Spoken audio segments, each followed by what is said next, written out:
पुरानी हवेली का राज, भाग 2। आरव का दूसरा सामना। हवेली की आत्मा को शांति दिलाने के बाद आरव गांव में किसी हीरो की तरह मशहूर हो गया, लेकिन उसके अंदर एक अजीब सी बेचैनी बनी रहती थी, मानो हवेली का रहस्य अभी पूरा खत्म नहीं हुआ हो।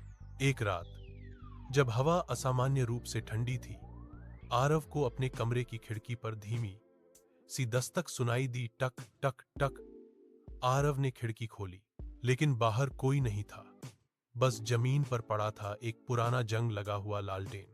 जैसे ही उसने लालटेन उठाया, वह अपने आप जल उठा, और उसी रोशनी में आरव ने देखा एक धुंधली काली परछाई दूर खड़ी उसे घूर रही थी। नई आत्मा का परिचय अगली रात भी वही हुआ। दस्तक, लालटेन और वह काला साया। इस बार आरव ने हिम्मत की।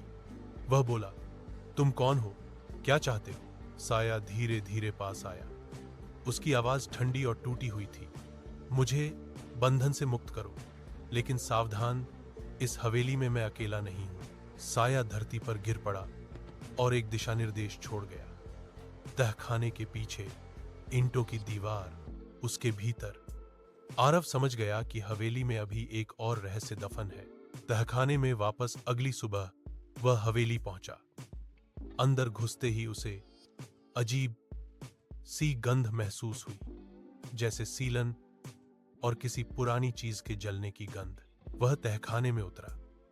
ठीक पीछे की दीवार पर हाथ लगाते ही ईंटें ढीली हो गई। आरव ने ईंटें हटाई। अंदर एक छिपा हुआ कमरा था। कमरे में सिर्फ एक चीज थी, एक पुरानी टूटी हुई काले रंग की गुड़िया। गुड़िया की आंखें लाल थीं, और अचानक गुड़िया अपने आप हिलने लगी।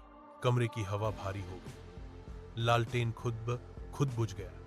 अंधेरे में एक जोरदार चीख गूंजी, भागो, वो जाग गई है। और आरव ने पीछे मुड़कर